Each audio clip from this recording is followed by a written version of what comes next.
답안지를 미리 보여준 셈이라는 서면 조사 2차례와 이른바 출장 조사 1번. 김건희 여사가 4년 반 동안 받은 검찰 조사의 전부입니다. 그러면 이 사건에서 김 여사와 비슷한 혐의가 있는 걸로 평가받았던 이들은 어떤 조사를 받았을까요? 소환하고 또 소환해서 20시간 가까이 조사하고 자료를 들이밀며 자백하라 하고 구속시켜서 안내 보낼 거라고 했답니다. 그리고 나서 다른 사람들은 기소돼 유죄를 받은 반면 대통령 부인은 재판조차 받지 않게 된 거죠. 유서영 기자가 보도합니다. 지난달 방조 혐의로 항소심에서 유죄를 선고받은 손모 씨.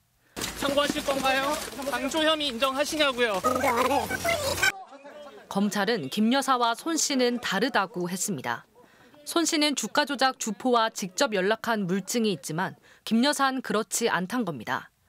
김 여사는 대면 조사에 앞서 2차례 서면 질문지를 받았습니다. 한 번은 2021년, 또 한 번은 윤 대통령 취임 이후인 지난해 7월입니다. 검찰 질문을 2차례에 걸쳐 미리 파악한 겁니다. 대면 조사는 지난 7월에야 이루어졌습니다.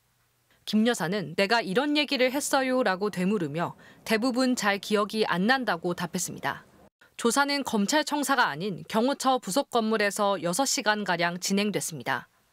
수사 준칙이라든가 법무부 검찰 사건 사무규칙에 보면 이 조사 장소에 있어서는 저희가 피의자 또는 변호인과 상의하도록 돼 있습니다. 손 씨처럼 방조 혐의로 재판에 넘겨진 사람은 3명이 더 있습니다. 수사 기록을 확인해 보니 검찰은 이들을 모두 2차례씩 불러 조사했습니다. 첫 소환 조사에서 정직이 삶의 모토다, 아무것도 기억 안 난다고 했던 사람은 2번째 조사에서 주포 말대로 거래했다, 죄송하다고 자백했습니다. 검찰이 문자와 거래 내역 같은 물증을 제시하며 압박한 겁니다. 조사 시간은 한 명당 평균 20시간가량입니다. 이들 중 한 명은 MBC에 검찰이 구속시킨다고 해서 시인한 것이라며 수사 강도가 높았다고 했습니다. 또 내가 못나고 힘이 없어서 그렇다며 거긴 잘나지 않았냐, 권력도 있고 신랑이 대통령이지 않냐고 했습니다. 이들의 거래 금액은 각각 2억 원에서 3억 원대였습니다. 검찰은 한국거래소 자료를 토대로 김 여사와 최은순 씨 모녀가 도이치모터스 주식으로 모두 23억 원을 벌었다고 했습니다. 검찰이 김 여사에 대해 불기소 처분을 하면서 1년 넘게 멈춰 있던 이들의 1심 재판도 조만간 결론이 날 걸로 보입니다. MBC 뉴스 유서영입니다.